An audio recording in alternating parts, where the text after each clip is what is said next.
service. I need a ride here, I need this, I need that, right? To be helpful is to do something that's actually helpful for others. And so when we're doing that, it's like when I go to different temples, if I see they're doing something a little differently than I would do it, but it's bona fide, and they're enthused to do it, I'd rather encourage them to keep doing it than get them to change it. So what we have to do is have an attitude that we're trying to help others. It's like in one form of Namahatta, the Bhakti Vriksha groups that Jayapataka Swami started. What you do with those is once it gets to 15, you split it in half. So you have a leader and a servant leader. And the idea is it's supposed to be expanding. So when it splits in half, the servant leader becomes the new leader. And one thing they do is that they chant one round all together. That way everybody can chant. And they have a short kirtan, and somebody will give a short talk, and then everybody gives a few minutes on what the verse means to them and how they would apply it in life. Because sometimes we have either people are sitting in an audience or they're speaking a whole lecture. But if everybody gets a chance to speak a little, it seems like in South Africa, they're a little weak on that, right? I mean, there's strong points. You have a big congregation of people. To look at some of the weak points I've seen, or it's like some people are afraid to ask a question than to write it down, right? Yes. And they're afraid to ask a question. And being interactive, they're a little weak in that. Tukram does that in Laguna Beach. He'll ask the different people to say what they think on the verse. You see Vaisheshika does that. At a class he says reflections. If anybody has any reflections on this, and then participate. Because you want to think how you would explain this to others. This Sunday I'm going to give a talk at the temple. Is it 10:30 or 11 is the talk? 11:30. 11:30. I told someone 10:30, but that's okay, they'll get there early, right? Yes. Yes. And, you know, when we're inviting people to the temple, do you give them a flyer? We don't call it a flyer, we call it invitation. Because what you want to do is solve the objections before they come up. And sometimes people think, well, am I allowed to come to that temple? But if they have an invitation, then they know they're allowed. Because one of the things that people think about church groups is, it's not even our fault, but they have two issues. First issue is that they walk in and people say, what are you doing here? You're not from this particular group. And the other one is they talk to you for 5 minutes and say, okay, now you're going to join this church and agree never to go to any other church ever. So people are afraid of being excluded and even more of being included. So what we have to do is, like Prabhupada said, Hare Krishna, is that we, he says the first time you can just come and watch what we do. You don't have to it's a long road from the beginning of Karma Yoga to the end of Bhakti Yoga. So what we ask people to do at first, just come and watch what we do. And when the chanting comes, you can participate in the chanting. Usually people don't mind participating in the prasadam. But sometimes the places where there's 3 ways to serve out prasadam. One is where you, like they did in COVID, a to-go basket. But that's the worst way if you want people to sit around and talk about Krishna, because then they just go home with it. It's a takeaway, right? And the second way is that people stand in a long line. But if you can get people sitting down, like in the temple room, and then you just clean it up afterwards. And then what happens is, I'm sitting talking with people, then the prasadam comes. When the prasadam is finished, they don't feel like they have to jump up and leave right away. They should stay a little while longer, learn something, teach something to somebody new, make some new friends. spend some time doing that there. The object isn't to eat like you're going to be bombed, right? The air raid siren goes off, you eat quickly because bombs might be coming, but there's no bombs coming. So the idea is to associate with people.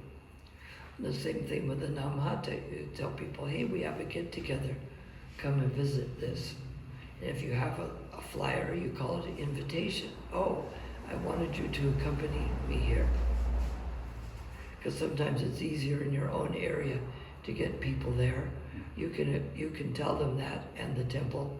It's like in Long Beach when people go to the college, they have the invitation for the program they have on Saturday in Long Beach at the ashram, and they have one for Laguna Beach, which of course is 60 kilometers away, and then they have a program on Thursdays at the college itself. So there's different things that people can come to. They probably won't go as far, the 60 kilometers, but it's good to have those just in case, because that's the full-on temple. But for many people, especially Westerners, if they go to an ashram and Krishna consciousness is discussed and they can make friends with people, that may be just as good for them. Because the idea is where you go to get the philosophy and learn how to teach it to others. And we have to study Bhagavad Gita to see our attitude of how we're supposed to look at others. We look for ways to help others. We look for ways to cooperate. We find that even when the residents of Dwarka met with the residents of Vrindavan, they were each competitors for Krishna's attention, but they learned how to get along with each other. And so that's what we have to do, is use it as a place, especially a small group. What Tukaram does on Laguna Beach, he'll say, anybody having any problems? One person to discuss them. Then say, anybody else have any input you can give them to help them out? Instead of starting rumors and talking about the others, you talk with the people about ways you can help them. So I find here that people have a little problem with the interaction, a little problem with the cooperation, and a little problem with the fault finding and backbiting. Is that true, Ujjala? Yes. It is? I didn't just imagine that. It actually goes on, doesn't it? That's true. Pettiness is always there. The egoistic and pride is always there. So it's human nature. It's not because, in my opinion, and it's my opinion alone, it's not because you're Krishna conscious that you behave in an egoistic way or pride. No, obviously it's not. Because it's human nature. And so when people come across to Krishna consciousness, their DNA or character is still there. Maybe they may change their behavior in terms of their vices and how they act. But the inertness of their innermost being is always there. So if you have a nature of being a selfish person, you're going to be it. And if you have a nature of being aggressive and fighting and anger, it's going to be there. Only over time and sincerity and chanting and praying to Guru and Gauranga and Srila Prabhupada especially, to get mercy to overcome those kind of attributes, the characteristics in your body, in your innermost being, and only can you change. So it's kind of rife in all organizations and all kind of, whether it's religious or anywhere else. But it's from my opinion, that's how I see it. But that's, of course, we have the modes of nature. There you go. Goodness, passion, and ignorance. Now in ignorance, you just sort of let things go on. If things aren't doing that well, and people seem to be selfish and angry, and they're not accomplishing much, it's motive ignorance driven. In passion, they may accomplish a lot, but in passion, they want you to know they're the authority, and you need to follow them, and I'm the main person, and everybody needs to listen to me. In goodness, you encourage people to want to do it. And especially in that, you can see if you're frustrated and hankering for the future, you're in passion. If you're lamenting about the past, you're in ignorance. So we have to try to act out of goodness. This is why Krishna talks in the 3rd chapter of Bhagavad Gita. He talks about, Arjuna says, what is it that causes people to act, causes people to act almost against their will? And Krishna says that it's lust. And he says, how do we conquer this lust? We worry about it later? No, he says by regulating the senses in the beginning. Absolutely. You start in the beginning. You don't wait till later. By starting in the beginning, just like if the senses start to go astray, Krishna mentions, if you put in the Google, what happens while contemplating the objects of the senses, what does it say? It says Bhagavad Gita, 2nd chapter, while contemplating the objects of the senses, one develops attachment from them. From such attachment, lust arises. From lust, anger develops. From anger, you get bewilderment of memory. When memory is bewildered, your intelligence is lost. When intelligence is lost, you fall into the material pool. So it gets worse.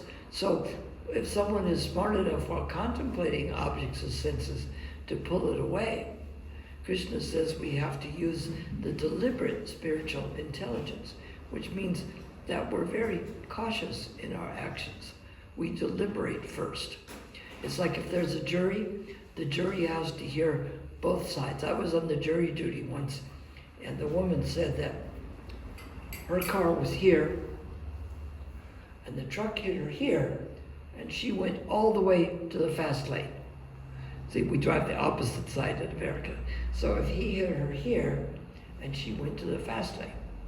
But then when his experts told him that if he hit her here, she would actually have to go that way. The fact that she went that way means that she had turned in front of him and the truck hit her here. Yes. But if you just heard her side of it, it looks like the truck was at fault. But when you hear all of it and you go and deliberate on the information before you make a decision, they call it a deliberation. You've deliberated fully. Krishna even says that in the end of Bhagavad Gita, that you deliberate fully and then do as you wish. So you have to deliberate based on this Sankhya Yoga. Sankhya means that it's more or less like counting. We look at the cost to benefit. Okay, this is the cost, but what's the benefit? And so we think about our actions carefully. And then when we care about others, we want to understand what's going on with them. We don't have to exert our position.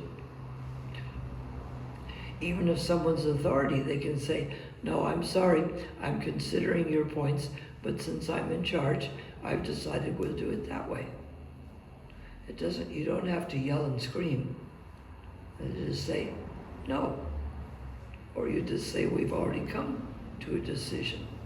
But what we have to do is first you take in information, and then you analyze it, and then you think, what is the best way that I can use this and be of service?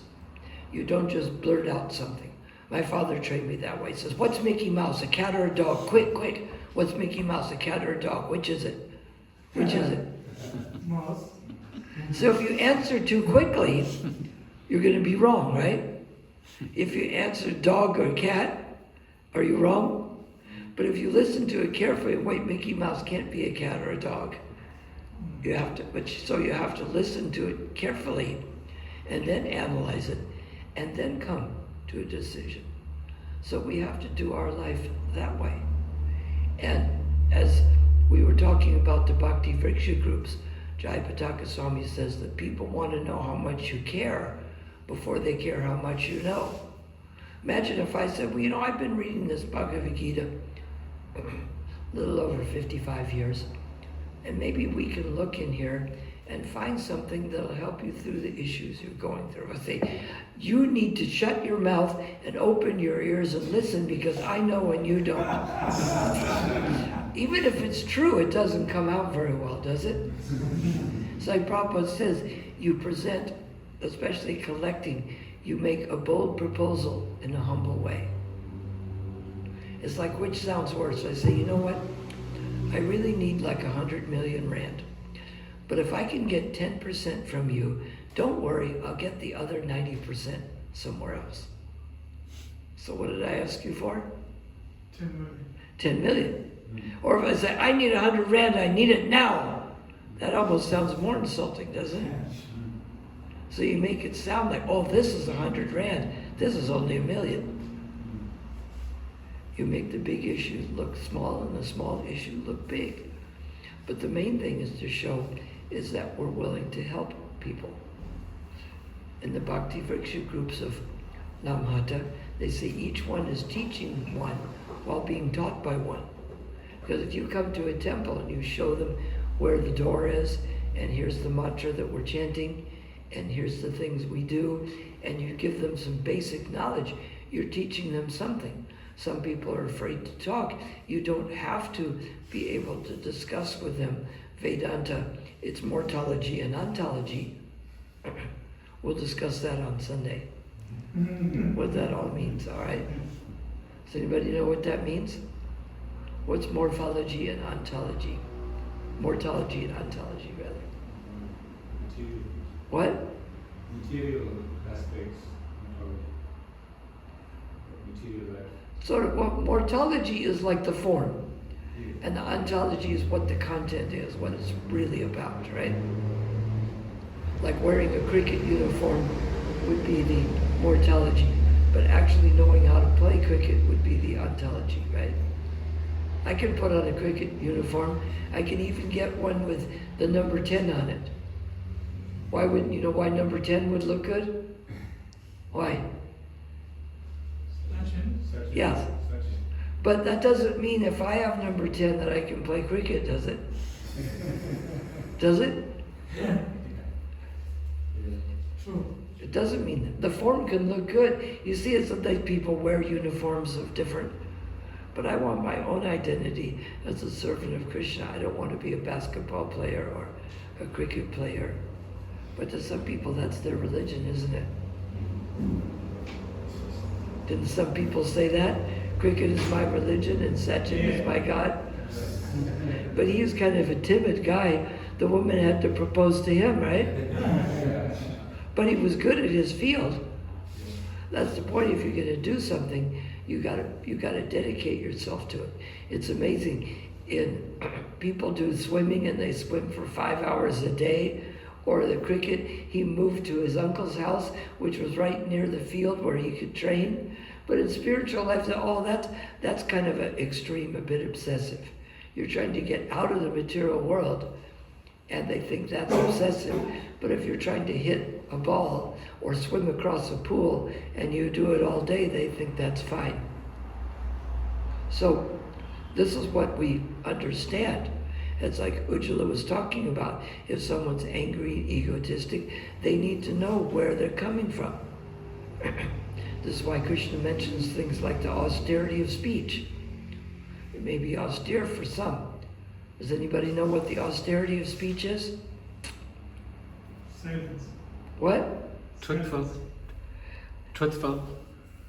Is what? Truthful. Being truthful. Truthful is one thing. Beneficial. Beneficial, what else? Not harming anyone. Not harming anyone. And according to scriptures. And pleasing. You know the Rotary Club took that as their motto? Because in an honest way, can you really argue against that? Well, I shouldn't be speaking the truth. Can you come up with an argument why you shouldn't be? If you're trying to get away with a crime, maybe. And I shouldn't say something that's pleasing and not agitating to others. They don't always follow this on the internet, do they? What do they criticize on the internet? Everything, don't they? Whatever it is, you'll find some people criticizing it, won't you? or some people glorifying it. So that's not the kind of thinking that we need to have. We need to have the kind of thinking where did Darian go? Not sure. From all my traveling, I'm feeling a bit dizzy, so we'll talk a little while longer and then you can do Artik without me. Well, that'll be okay. Yes. Each person was telling something about themselves, and the last three came in, so maybe you can tell me your name and what your involvement in Krishna consciousness is. Maharaj, welcome to Mataji, first time. Maharaj, you can introduce yourself. Oh, Welcome. very nice. Thank you for coming. First time. Yes. What is your name? Sanam. Sanam? Singh. Sanam Singh. Sanam Singh. Sanam Singh. Sanam Singh. Sanam Singh, okay. It's echoing in here, it's hard to... So I'm giving the talk on Sunday at Chatsworth. You can come to that. Yes. Hare Krishna Maharaj, please accept my humble obeisances, all glories to Srila Prabhupada. Just looping back to Prabhupada's point, and what you mentioned earlier, but the general culture that you've seen in South Africa around fault finding and the lack of hesitation to communicate, or just general separatedness. It was amazing to learn that you first came to South Africa to establish Krishna consciousness in 1972, and then you did that for 6 months. My question is twofold. How did you navigate the then very segregated society, and to bring, as the topic of this Namahatta is, to bring everyone together as family? Yes. And secondly, do you think that the separatedness and the culture between devotees, or even just generally in South Africa, is more of collective consciousness of those souls in a particular place, or do you think it stems from a previous segregation in the country? I think the previous segregation may have some bearing on it. And what happens is that some people think that since the apartheid had big problems, whatever goes on now is perfect. Yeah. Or they think that if there's problems now, then apartheid was perfect. But this is what the Greeks would call a false dichotomy. It's like saying, which weather is good? When it's 50 degrees plus in Phoenix, Arizona, or when it's 50 degrees minus in Sweden? Which one is good? Which one? Neither one is good, right? Yeah. False dichotomy. Yeah, that's the false dichotomy. You're thinking if one is too hot, then the other must be fine. That's what I do in politics. If this guy is bad, I must be good, right? Yes. But it's not necessarily true. And so we find out how I navigated that. I had to hide out in La Mercy. Nobody knew I was there because government told me I had to leave the country. I was here illegally. And having meetings with people of different races was also a crime. Living in Indian area was a crime. So we had to navigate out of that. But what we have to do is try to live by spiritual nature, not by how our material nature is or other people's material nature. We have to try to exist like that. We have to understand from Bhagavad Gita how to treat people. We have to understand it that way. We have to do as Rupa Goswami. Krishna came he came back as Chaitanya in 1484. And he came to bring the chanting of the holy names. And he taught his disciples like Rupa Goswami. And Rupa Goswami says that people get close by giving and receiving gifts, by revealing their mind confidentially and listening to others reveal their mind confidentially. You don't take it out and then share it with others and add one more thing to it to make it worse, right?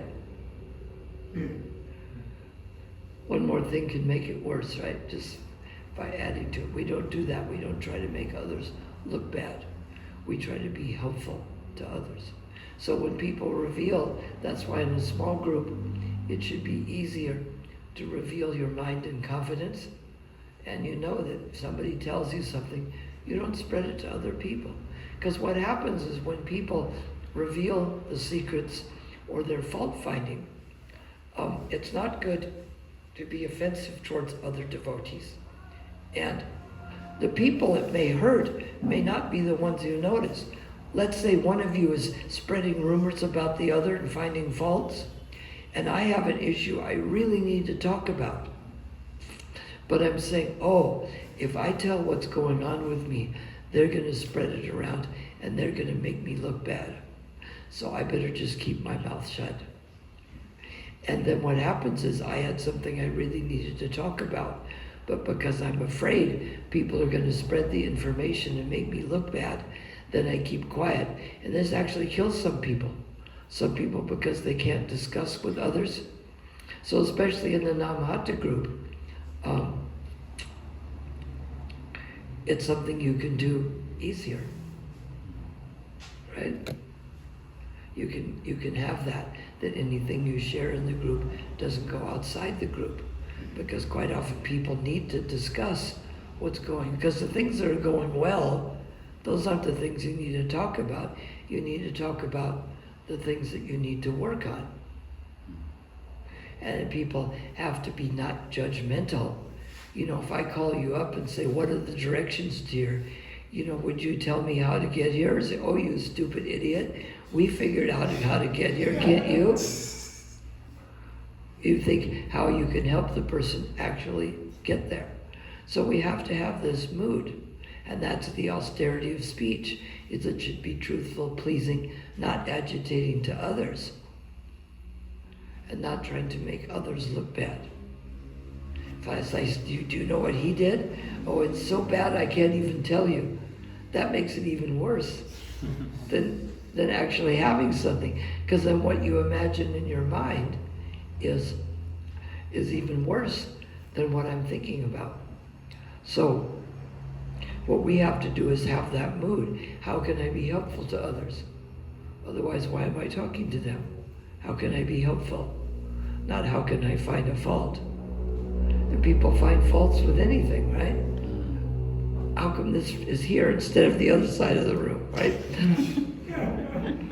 It's amazing what people decide. But what we have to, Krishna mentions the qualities of a devotee. We have to learn these. First one is fearlessness. And he mentions things like freedom from doubt and illusion. He mentions aversion to fault finding. We don't look for faults in others, we look for ways that we can be helpful. And sometimes maybe we can't be. Just like when one is distributing literatures, first you have to get someone's attention. And then when you get their attention, then you try to get their interest. And then from the interest, you create a desire, and then you ask for money for the book. But if you can't get their attention, do you just skip and go straight for the money? No, because you need to get their attention and make them feel. In sales, and particularly with books, you have to make them understand that the value is greater than the cost. If the value is greater than the cost, they buy it, right? Mm-hmm. Is there a question about that? No. If the value is greater than the cost, you buy it. So you have to show the value, which means you need to know the value yourself. So is there any other questions? I'm getting a little dizzy from all my traveling. Maharaj, we didn't introduce Martian Prabhu. Martian Prabhu, you want to okay. know? He's Martian. Yes. You can introduce yourself, and Prabhu asked how you came in Krishna consciousness. Yes. How you got that association. My name is Martian Chetty. Yes. I saw the pamphlets being distributed, and it was in my post box. And then In your what? The Post box. Oh, post the box. post box. Yes. Yeah. And then I joined the Namahatta. How about that? And you? So now, I don't know, I've recently been attracted towards him, so I think this is all his blessing and his grace. Yes.